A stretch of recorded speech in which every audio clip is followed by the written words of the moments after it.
اچھا جی، documents required for C S C fully funded scholarship China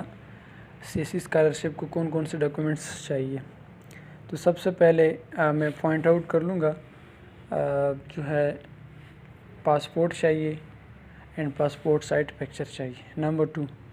2 recommendation letters چاہیے، اور bearer to have from professor یا associate اور اسسٹنٹ پروفیسر، یعنی پروفیسر، اسسٹنٹ پروفیسر یا ایسوسیٹ پروفیسر سے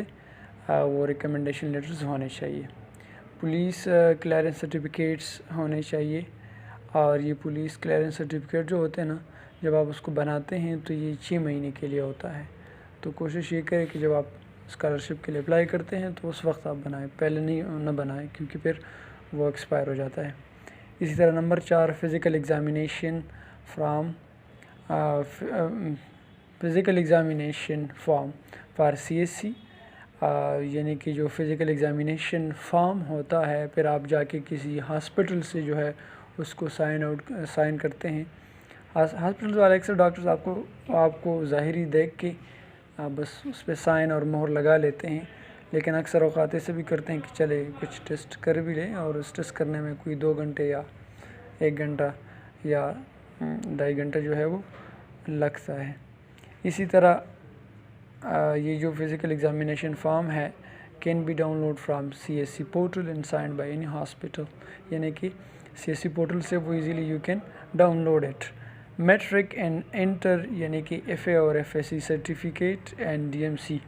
یہ ہونے چاہیے، اور these document should be attested from boards and I B C C. یہ پھر میں کسی اور ویڈیو میں بتاؤں گا کہ آئی بی سی سی سے کس طرح ڈاکومنٹس کو اٹیسٹ ہونے چاہیے، لیکن ابھی یہ بتاؤں گا کہ آئی بی سی سی سے اور بورڈ سے جو ہے یہ میٹرک اور انٹر، یعنی کہ ایف اے اور ایف ایس سی کی ڈاکومنٹس اٹیسٹڈ ہونے چاہیے۔ یعنی کہ میں اتنا بھی بتاؤں گا کوئی 4-5 ہزار روپیہ اس پہ لگتی ہے۔ اسی طرح bachelor degree and transcript attestation from university registrar and from H E C office. جب بھی آپ بیچلر اور ٹرانسکرپٹ، آپ بیچلر کی ڈگری یا ٹرانسکرپٹ دونوں آپ اپنے ڈپارٹمنٹ سے لیتے ہیں، تو ظاہر سی بات ہے کہ آپ رجسٹرار اور ان سے وہ سائن کروانا پڑتا ہے جب کلیئرنس وغیرہ کر لیتے ہیں۔ پھر آپ اس کو ایچ ای سی کے آفس سے بھی جو ہے وہ اٹیسٹ کریں۔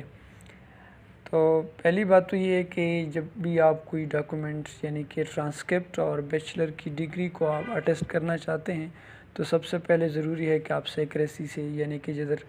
آپ کی جو سیکریسی ہوتی ہے یونیورسٹی میں، وہاں سے آپ اٹیسٹ کر لیں، ویریفائی کر لیں۔ آفٹر ویریفیکیشن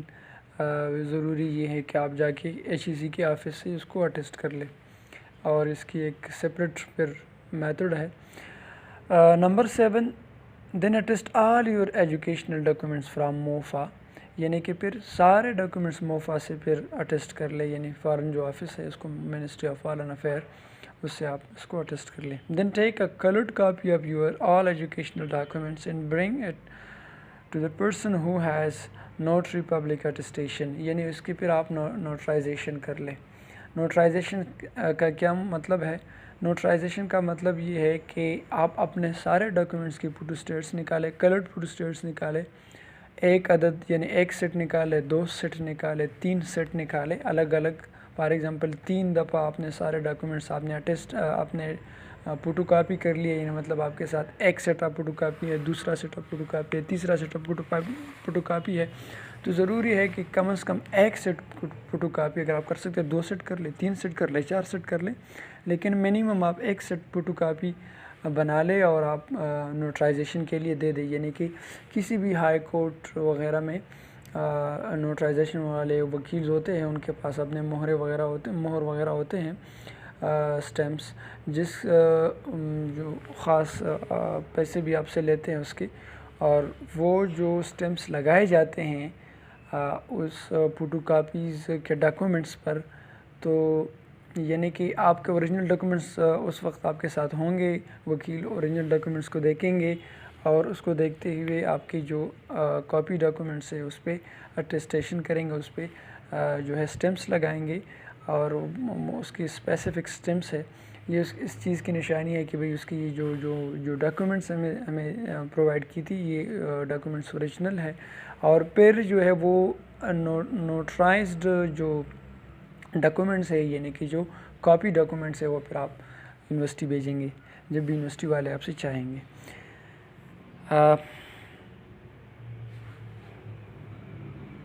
پھر نمبر 9 میں آتا ہے اسٹڈی پلان، یعنی کہ we are talking about CSC scholarships, اس کے لیے اسٹڈی پلان بھی چاہیے، یعنی کہ in this documents you will write your background and future goals etcetera. Study plan آپ کا ہونا چاہیے، آپ ایک اسٹڈی پلان لکھیں گے کہ آپ کا بیک گراؤنڈ کیا ہے اور فیوچر گولز کیا ہے ریلیٹڈ ٹو یور اسٹڈیز۔ نمبر 10 CV آپ بنائیں، better to make it in Europass format but simple CVs also works well if it is properly formatted and mainly focused on research like research projects, research interests etc. تو اس طرح کی CV بہت اچھی ہے، اور خاص کر کے آپ یوروپاس CV بنا لیں۔ کس طرح یوروپاس CV بناؤ گے؟ تو you can enter in a Google Europass and it will come a website, through it you can easily make it. Number 11 application fee for each university، یعنی کہ اپلیکیشن فی بھی چاہیے ہوتا ہے جو بھی یونیورسٹی کو، کسی بھی یونیورسٹی کو جو آپ اپلائی کرتے ہیں۔ اپلیکیشن فی various for each university. Some universities have fee and other don't, so it depends on university. یہ یونیورسٹی پر ڈپینڈ کرتا ہے، کچھ یونیورسٹیز فی لیتے ہیں، کچھ یونیورسٹی فی نہیں لیتے، لیکن آپ مائنڈ کلیئر ہونا چاہیے کہ whenever you are applying for CSC scholarship so it's needs to have a fee for it, fee چاہیے اس کو۔ English proficiency certificate from your institute which states he has past study in English، یعنی کہ English proficiency کیا ہوتی ہے؟ کسی university سے آپ نے ڈگری لی ہے تو اس یونیورسٹی سے آپ انگلش پروفیشنسی بھی لیں گے، یہ اس چیز کا پروف ہوتا ہے کہ جی میں نے یہ جو ڈگری حاصل کی ہے یہ پیورلی جو ہے انگلش میڈیم میں حاصل کی ہے، اس کو انگلش پروفیشنسی سرٹیفکیٹ کہتے ہیں، اور ایزیلی وہ آپ کو دے دیتے ہیں۔ It works for 95% of universities in China but for top Chinese universities university Peking university etcetera you need to show IELTS اور TOEFL سرٹیفکیٹس۔ 95% یونیورسٹیز کے لیے جو ہے یہ کام کرتا ہے یہ انگلش پروفیشنسی سرٹیفکیٹ۔ نمبر 13 میں سمپل سا نوٹ دے دوں گا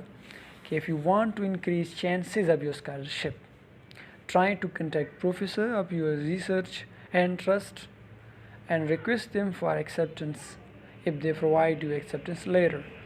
it will increase your chances of selection, but keep in mind that only acceptance is admission. After acceptance you will apply to university for admission scholarship. یعنی کہ ضروری تو بہت یعنی notable بات یہ ہے کہ آپ سیپریٹ سے کسی پروفیسر کو کنٹیکٹ کر لے تھرو ویب سائٹ، آپ کسی خاص یونیورسٹی کی ڈپارٹمنٹ کی ویب سائٹ میں جائے، وہاں پر اپنے ٹیچرز کو ادھر جو اسٹاپ ہے ٹیچرز کی وہ سرچ کر لے، اور اس کو سرچ کرنے کے بعد آپ اس کو جو آپ کا ریسرچ سے میچ کرتا ہے سب پروفیسر آپ ڈھونڈے، اس کا ای میل ڈھونڈے اور اس کو ای میلس کرتے رہیے بہت ساروں کو،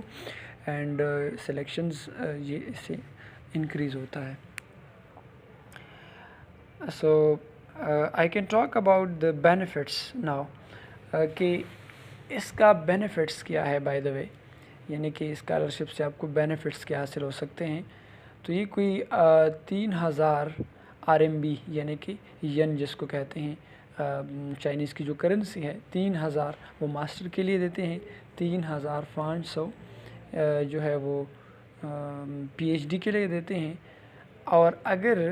آپ نے ANSO یعنی آنسو اسکالرشپ لیا تو پھر 3000 سے 3500 تک RMB جو ہے وہ ماسٹرز کے لیے ہو سکتے ہیں، اور 7000 RMB جو ہے وہ PhD کے لیے ہو سکتے ہیں اگر آپ نے ANSO یعنی آنسو اسکالرشپ کو حاصل کر لیا۔ Thank you for watching.